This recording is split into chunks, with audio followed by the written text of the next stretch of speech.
미국의 정부 부채는 얼마일까요? 미국의 정부 부채 차트인데요.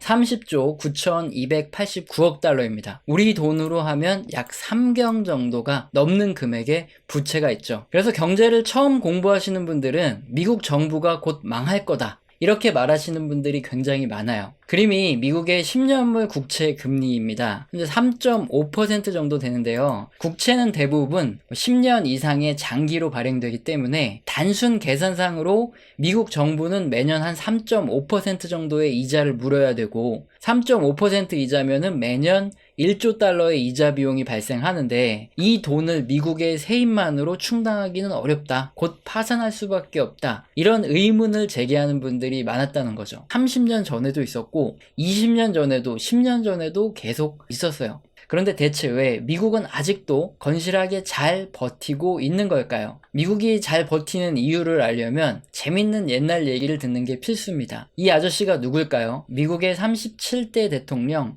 리처드 닉슨 대통령이에요. 1971년에 미국은 달러를 금과 더 이상 교환해주지 않겠다, 금태환 정지를 선언하면서 닉슨 쇼크를 일으킨 인물이거든요. 1971년 이전까지만 해도 세계의 화폐 제도는 금본위제였습니다. 금과 화폐의 발행량을 똑같이 맞춘다고 보시면 돼요. 미국의 화폐 35달러를 은행에 가지고 가면 금 1온스와 교환을 받을 수 있었습니다. 함께 생각해 보겠습니다. 경제 위기가 미국에 왔습니다. 그래서 미국 정부가 돈을 많이 찍어서 경제를 살려야 돼요. 이때 국채를 찍어내야 하는데, 국채라는 건 만기 이전에 매년 또는 매분기 얼마의 이자를 주겠다, 그리고 만기에 우리가 얼마를 갚겠다 하는 국가가 발행하는 차용증이죠. 근데 만약에 국채를 너무나 많이 찍어내서 미국 정부가 보유한 금이 부족해진다, 그러면 어떤 일이 생기겠습니까? 정부가 파산을 하는 거예요. 근본이자라는 게 이렇게 정부를 무너뜨릴 수 있을 정도로 무섭기 때문에 18세기죠. 그때까지 국가 간에는 무역을 거의 하지 않았어요. 금을 국가가 축적해 나가는 게 국부를 향상시키는 유일한 방법이다, 이렇게 생각을 했습니다. 그런데 만약에 무역을 해서 다른 나라의 제품이라든가 어떤 자원을 가져올 때는 우리나라에 있는 금이 밖으로 나가거든요. 그래서 수입을 하게 되면 국력을 약화시킨다. 그래서 국가들이 서로 자국의 제품은 어떻게든 수출을 하려고 그러고 다른 나라 제품은 수입을 안 하려고 관세를 엄청나게 높이거나 그랬습니다. 자국의 상업을 극도로 중시한다, 이걸 바로 중상주의다, 뭐 이렇게 얘기를 하죠. 인강 시간이 아니기 때문에 예전에 그랬다 정도 알아두시면 되고, 그런데 이제 19세기가 되면서 애덤 스미스며 리카도며 국부론, 비교 우위 등 이런 이론들이 주목을 받으면서 슬슬 국가 간에 무역을 하게 되는 분위기로 바뀌었는데, 역시나 1971년까지 근본이제는 계속 존재를 했기 때문에 각국에서는 무역을 하고 나서 마지막에 금으로 최종적으로 정산을 했어요. 그러다가 2차 세계대전이 끝나기 직전에 1944년 그림처럼 브레튼 우즈에서 협정이 맺어집니다. 유럽 국가들이 1차, 2차 세계대전을 펼치면서 막대한 전쟁 국채를 찍어내고 군수 물자를 가져오느라고 금이 부족한 상황이었어요. 이때 금은 어디로 갔냐? 전부 다 미국으로 들어갔습니다. 군수 물자, 자원 등을 수출하면서 금이 굉장히 많았거든요. 그래서 브레튼 우즈 협정에서는 금이 가장 많은 국가인 미국을 기축통화국가로 지정을 한 거죠. 그래서 달러가 기축통화가 됐고요. 35달러당 금 1온스를 무조건 교환해 주기로 협정을 맺습니다. 그때부터 각국은 무역을 할 때 마지막에 금으로 최종 정산을 하지 않아요. 그냥 달러로 정산을 하고 달러를 가지고 미국 은행에 가면 금으로 교환을 받을 수 있으니까 편리하게 거래를 했던 거죠. 그렇지만 미국은 1964년부터 시작해서 1975년까지 약 10년 동안 베트남에서 굉장히 오랜 기간 전쟁을 치르면서 무역 적자가 크게 늘어납니다. 전쟁에 비용을 쓰느라고 너무나 과소비를 했던 거죠. 이제 다른 나라들이 미국을 보는 시선이 틀려집니다. 미국 정부가 너무 많은 돈을 썼기 때문에 달러가 너무 많이 풀렸다, 이제 보유한 금으로 달러를 교환해 줄 수 없겠구나, 이렇게 판단을 내린 거죠. 그래서 1970년부터 각국은 미국에 다시 달러를 줄 테니까 금으로 교환을 해달라, 이렇게 요구를 해요. 하지만 미국은 금이 없었죠, 실제로. 그래서 1971년 8월 15일에 닉슨 대통령이 이제 금으로 교환을 안 해주겠다, 이걸 정지시켜 버립니다. 그렇게 1971년 이후부터 세계 경제 시스템은 완전히 바뀌었고요. 지금까지 그 바뀐 경제 시스템이 유지되어 오고 있는 거예요. 미국의 정부 부채가 너무 많아서 미국이 부도가 날 것이다, 이 논리는 근본이제를 실행하던 1971년 이전의 경제 시스템에서는 맞는 말이죠. 그럼 지금 경제 시스템은 근본이제 시절과 무엇이 달라졌냐? 가장 대표적인 게 화폐 주권과 변동 환율제입니다. 금태환 중지선언 이후부터 각국은 자국의 화폐 주권을 더욱 중요하게 생각합니다. 화폐 주권이라는 게 뭐냐? 우리나라 화폐를 예로 들어 드릴게요. 우리 원화는 정부가 일정한 비율로 금으로 교환을 해줍니까? 교환을 해주지 않죠. 미국이든 유럽이든 다 똑같습니다. 하지만 우리나라에서 공식적으로 찍어낸 우리 원화 같은 경우에는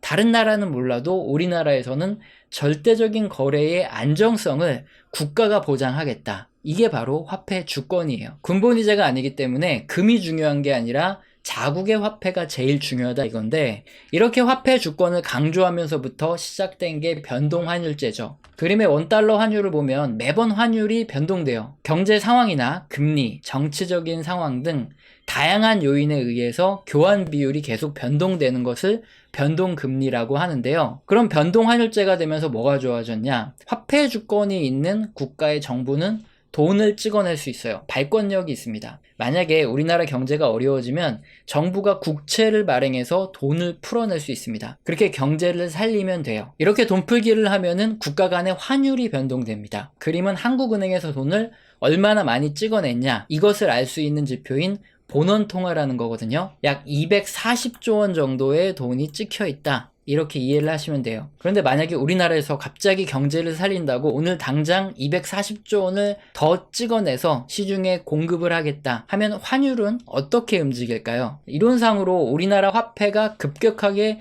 2배 더 공급, 통화량도 2배는 더 늘어날 수 있습니다. 하지만 달러는 당장 더 찍어낸 게 아니기 때문에 가치는 그대로 있죠. 그러면 우리나라 원화 가치는 희소성이 그만큼 떨어지니까 1달러당 1235원을 하던 환율이 한 방에 2470원으로 올라가는 게, 이게 정상적인 환율의 구조라는 거죠. 이게 바로 화폐 주권과 함께 시작되는 변동환율제의 특성이에요. 그런데 여기 핵심적인 특징이 있습니다. 국가 간의 경제력이나 군사력의 차이가 근본이제에서 화폐 주권 제도로 경제 시스템이 변경되기 시작하면서 가장 중요해졌다는 건데요. 예를 들어 북한의 화폐도 북한 안에서는 확실한 거래의 안정성이 보장됩니다. 그리고 역시 달러도 미국 안에서 확실하게 정부가 안정성을 보장을 해주죠. 그런데 무역을 하는 다른 나라들이 보기에 북한과 미국은 완전히 다르죠. 만약에 북한과 무역을 할 때 북한의 화폐를 받고 여러분 물건을 넘겨줄 수 있겠습니까? 만약에 북한이 세계 10위권 정도 안에 드는 경제대국이다, 그러면 거래할 수 있죠. 근데 지금 같은 상황에서는 절대 그렇게 안 하겠죠. 언제 무슨 일이 터질지도 모르니까 금이나 달러를 받고 북한의 물건을 넘겨줄 겁니다. 반면에 미국과 거래할 때 달러 그냥 받으면 되죠. 북한의 경제력이나 정치적인 상황 등 이런 것들을 믿지 못한다는 거죠. 다른 말로 하면 화폐 주권이 너무나 약한 국가다, 이겁니다. 반면에 미국은 화폐 주권이 굉장히 강한 거죠. 신흥국이나 개발도상국들도 마찬가지예요. 국제거래에서 신뢰도가 굉장히 약한 국가들은 자국의 화폐가 있지만 무역거래나 국내 거래에서도 환율 불안을 이유로 달러 결제를 많이들 요구하기 때문에 에콰도르처럼 달러를 자국 화폐로 사용하는 경우가 생깁니다. 1971년 닉슨 쇼크로 금태환 중지 이후에는 화폐 주권이 얼마나 강력하냐, 국가의 경제력이나 신용도, 군사력 등 다른 나라 사람들 다수가 보기에 얼마나 신용을 인정할 수 있는 국가의 통화냐, 여기에 따라서 기축통화의 가장 중요한 요건이 결정된다는 거고, 글로벌 국가 중에서 가장 믿을 만한 국가가 미국이기 때문에 달러가 기축통화가 된 겁니다. 그러면 미국이 이렇게 부채가 많은데 망하지 않고 계속 버티는 것과 화폐 주권과 무슨 관계가 있을까요? 우선 미국 정부 부채 약 30조 달러 중에서 미 연준이 보유한 정부 부채는 6조 달러입니다. 그럼 미 연준은 이 이자며 원금을 받아서 어떻게 하느냐? 화폐 전쟁 많이 읽어보셨죠? 이 책의 음모론에서 미 연준의 실제 주인이 로스차일드 가문이고 발권 이익을 전부 다 걔네가 가져간다. 이런 의문이 굉장히 많아요. 그래서 아예 미연준 홈페이지에 가보면 가장 많이 물어보는 질문 답변으로 적어놨습니다. 미 연방준비은행의 달러 발권액과 이자 수익 등 모든 이익은 급여 및 일정한 관리 비용을 제외하고 모두 다 재무부로 보내진다. 이렇게 적혀 있어요. 로스차일드 가문이 가져가는 게 아니에요. 미연준이 보유한 정부 부채는 사실상 부채라고 보기 좀 애매합니다. 정부가 이자를 내면 이 돈이 다시 재무부로 돌아오고요. 만기에 원금을 내도 이 돈이 또 재무부로 돌아오는 거기 때문에 크게 걱정할 필요가 없는 돈이에요. 그러면 미국 정부 부채 30조 달러 중에서 6조를 빼면 민간에 돌아다니는 정부 부채 금액은 약 24조인데 그 중에서 약 7조 달러가 외국 정부와 외국인이 보유한 미국 정부 부채입니다. 나머지 17조는 미국 내에서 개인과 기관, 기업 등이 보유하고 있다 보시면 되겠죠. 그런데 외환위기를 만들어내고 경제를 어지럽히는 게 바로 자국민들이 보유한 정부 부채가 아니죠. 외국 사람들이 보유하고 있는 정부 부채가 많을 때 이걸 일시에 상환해달라고 요구하는 경우에 외환위기가 터지는 겁니다. 우리나라도 1997년에 IMF 사태가 터질 때 외채 때문에 외환위기가 왔죠. 그럼 외국 정부와 외국인이 보유한 약 7.2조의 정부 부채가 문제가 되느냐? 이것도 좀 애매합니다. 미연준은 이번 코로나 때 일시에 약 5조 달러 가까운 돈을 한 번에 찍어냈습니다. 그렇다고 미 정부가 망했냐? 안 망했죠. 뭐 그런 일은 없겠지만 만약에 미국 정부가 우리는 외채 없이 안전한 상태를 만들겠다 하면서 외국 정부와 외국인이 보유한 약 7.2조 정도의 외채를 돈을 찍어서 전부 다 갚아버리면 어떻게 될까요? 코로나 정도의 인플레이션 정도는 올 수 있는데 미국 경제가 망가진다거나 그럴 일은 없죠. 반면에 미국 정부는 외채가 아예 1도 없는 아주 깨끗한 어느 나라보다 안전한 상태가 됩니다. 그러면 어떻게 되죠? 오히려 더 외국인과 정부가 미국 채를 사들이려고 안달이 나는 상태가 되죠. 외환 보유고를 채워야 될 때 미국 채가 그만큼 안전하니까 더 많이 사들려고 할 겁니다. 이해가 되시죠? 어차피 미국 정부가 정부 외채를 전부 다 갚는다 그래도 외국인이 그만큼 더 삽니다. 그래서 똑같아져요. 괜히 인플레이션만 유발될 뿐인 거죠. 그래서 안 해도 된다 이겁니다. 일전에 중국이 보유한 미국채를 전부 다 매도한다 협박한 적이 있었어요. 그럼 미국채 가격이 급락하고 미국채 금리가 급등하면서 미국 경제 위기가 온다 이런 적이 있었는데 실제로 시험 삼아서 중국이 미국채를 대량으로 일부 매도한 적이 있었습니다. 근데 어떤 일이 벌어졌을까요? 가격이 약간 떨어지자마자 글로벌 투자자들이 미국채를 무지막지하게 매수하는 바람에 중국이 매도를 중단했던 이런 사건이 있어요. 결국 미국 정부가 외채가 얼마나 있느냐, 부채가 얼마나 있느냐 이게 문제가 아니에요. 미국이 기축통화국가의 지위를 유지할 수 있는, 즉 화폐 주권이 강력하다면 기축통화를 유지하는 한 이 정도 외채는 걱정할 정도가 아니라는 거죠. 그렇다면 미국의 정부 부채가 문제가 되는 경우, 그런 경우는 어떤 경우일까요? 미국의 화폐 주권이 극도로 약화되는 경우입니다. 인플레이션이라든가 디플레이션이 너무 극심해서 미국의 경제에 아주 치명적인 큰 문제가 터진다거나 핵전쟁이 나서 미국의 지위가 흔들린다거나 아니면 폭동, 내분이 발생하고 이게 장기적으로 해결이 안 돼서 미국 경제가 완전히 망가지는 경우 사건이 발생해야 그래야지 문제가 되겠죠. 그런데 여러분도 아시겠지만 당분간 그럴 가능성은 굉장히 낮아 보입니다. 이런 이유 때문에 미국의 정부 부채가 많아도 별 걱정을 하지 않는 거예요. 하지만 세상에 무엇이든 영원한 건 없습니다. 미국이 항상 기축통화국의 지위를 계속 유지한다는 보장은 없어요. 그래서 경제학자 런덜 레이도 이렇게 말을 했습니다. 달러가 영원히 최고의 위치에 머무를 것이라고 생각하진 않는다. 하지만 가장 선호되는 자산으로서 달러의 수명은